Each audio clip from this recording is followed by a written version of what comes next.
گفتم اگر شما آیت قرآن عظیم و شان کشیدین برای من که در اوجه نوشته بود که علم بر مرد و زن فرض است. فرض خبر دارین یعنی چی؟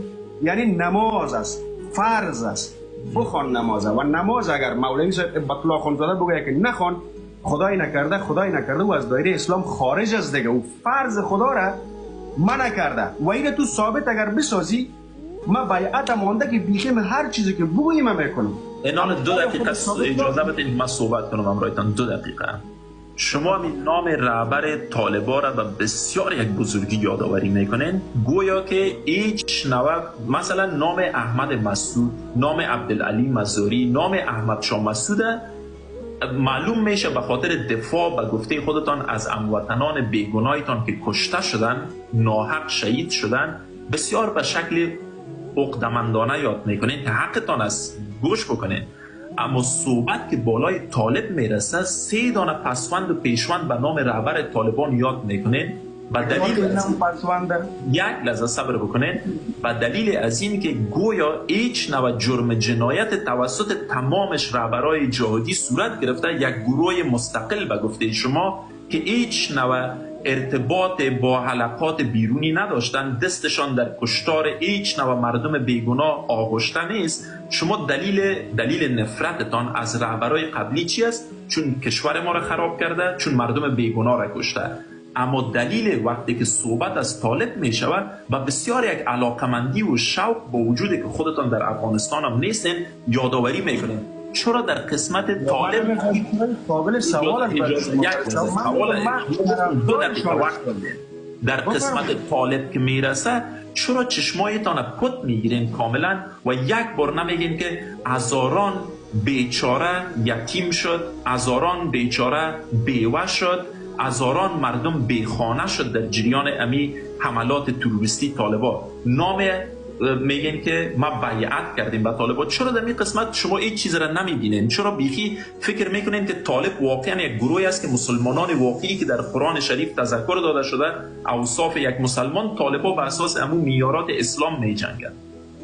آقای لمر نازنین، من برای خودت بسیار احترام دارم چون یک پسر یک جوان بسیار با ادب هستی الحمدلله. واقعا وقتی که در لایتتان آمدیم توقع را ندارم که شما خدا ناخواسته بی ادب باشین. ان الله خدا و روز نده. برای من لطفا شما مرا متهم ساختین که پسوند میتون. پسوند شما یک بار یاد کنین و معنایش برای من بگوین و اعتراضی که بالای او معنا دارین امور برای من یک بار یاد کنین. ما اینا ما براتون میگم به دلیل از این وقتی که من نام هر رهبر را که در افغانستان یاد میکنم به طور مثال احمد شاه مسعود اسمش یاد میکنم، یا عبدالعلی مزاری، یا عبدالرشید دوستان. به نگاهتان قهرمان ملی است؟ اجا احمد شاه مسعود به نگاه شما فعلا گپ پسوند بودن که من جواب بدم باز پس میایم سر از این موضوع. اما شما وقتی که نام رهبر طالبانه که من حتی همون نامشم نمیخوایم که یاد بکنم چون موضوع فعلی است، مردم پیش نرین یاد کنین، مردم اطلاع یاد میکنن که 6 میلیون نفوس شما چون مردم ما فعلا مردم ما دچار مشکلاتی که در عصر امروز شده، شما در پیشروی نامش مولوی صاحب اول اضافه میکنین، در آخرش که آخوند چطورکایی. اینی یعنی شما یک بار یاد کنین و مشکلی که هست معنا کنین برای بیننده، اما اعتراض معنایی رو برای ما بگوین. من براتون میگم از لحاظ لغوی در ادبیات ما و شما کدام اعتراضی وجود نداره، اما جای تاسف چی است که شما وقتی که اسمش یاد میکنین امی کشتار مردم بیگناه چرا در قبال تمام رهبران افغانستان در ذهنتان پیچکاری و سیرم شده؟ چرا سر امی ایبت الله شما امی دیدگاهتان بسیار تنگ میشه و بسیار به فکر باز بیعتتان هم اعلان کردین؟ دیدگاه شما اینال در این قسمت چرا اینقدر مشخص درباره تمام کشتار افغانستان؟ جمیل قادری یک پسر بسیار ملیگرا که به تمام اقوام فکر کرده که چرا در اینجا به حق تاجک ظلم شده، در اینجا به حق پشتون، در اینجا به حق هزاره، اما طالبه که تمام اقوام افغانستان زیر پای کرد.